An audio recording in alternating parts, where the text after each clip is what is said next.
جس کسی کے پاس 7.5 تولے سونا اور 52.5 تولے چاندی ہوتی وہ مالک نصاب ہے. یہ 52.5 تولے چاندی کے برابر اس کے پاس دکان میں کوئی مال تجارت ہے، کوئی سامان تجارت ہے جو وہ دکان کے اندر رکھتا ہے، اس کی مالیت 52.5 تولے چاندی کے اگر برابر ہے تو وہ بندہ بھی صاحب نصاب ہے، مالک نصاب ہے.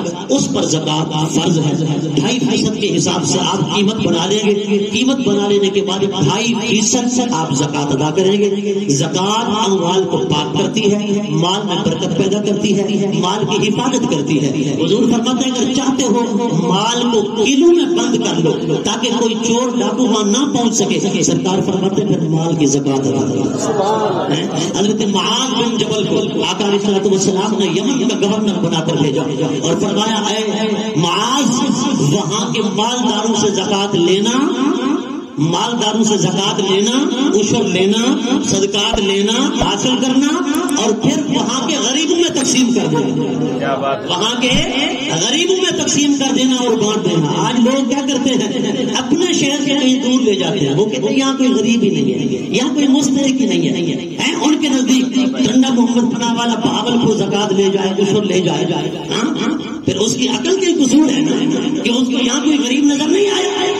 اس لیے کہا جاتا ہے پہلے پیش پھر درویش. پہلے رشتہ داروں کو دیکھیں، اگر کوئی غریب ہے وہاں دیں، اگر وہاں کوئی نہیں ہے پھر آپ ہمسائیوں کو دیکھیں، وہاں کوئی غریب ہے اس کو دیں. مستحق کے زکات ہے، مستحق کے عشر ہے، اس کی خدمت کریں. اور اس کے علاوہ آج کے اس پرفتن دور کے اندر مدارس دینیہ، مدارس اسلامیہ کی زکات و عشر کی حوالے سے خدمت کرنا یہ بہت ضروری ہے. کیوں؟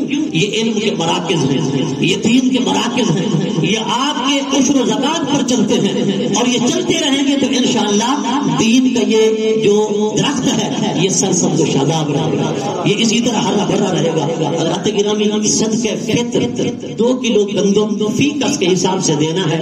اگر 2 کلو گندم کے پیسے دینا چاہیں وہ بھی دے سکتے ہیں. کم از کم 130 روپے آپ فی کس کے حساب سے فطرانہ ادا کریں.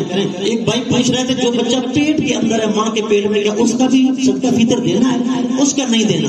اگر وہ عید سے پہلے پیدا ہو جائے پھر تو اس کا فطرانہ ادا کریں گے. اگر عید کے بعد پیدا ہوتا ہے پھر اس کا فطرانہ ادا نہیں کرنا ہے. 2 کلو گندم دیں یا 2 کلو آٹا. جو صاحب استطاعت ہے، صاحب حیثیت ہے، انہیں چاہیے کہ کشمش ہے، کھجور ہے. آج کل 4 کلو کھجور کی جو قیمت بنتی ہے اس حساب سے اپنا فطرانہ ادا کریں. ہاں کوئی امیر بندہ ہے جو کروڑ پتی ہے، ارب پتی ہے، وہ بھی پھر 2 کلو گندم پہ ٹھہرا رہے تو پھر اچھی بات تو نہیں ہے. اللہ فرماتے ہیں مما رزقناہم ينفقون، اس میں کنجوسی مت کرو، جتنا زیادہ دو گے دیا ہوا تو ہمارا ہے. تو کہاں سے رہ جائے؟ یہ ہم نے تو ادا کیا تھا، یہ ساری ادا تجھ پر ہماری ہے.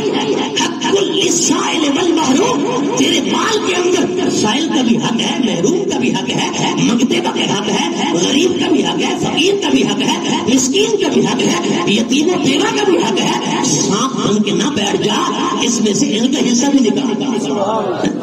حضرات گرامی دعا ہے اللہ پاک ہم سب کو عمل کی توفیق عطا فرمائے.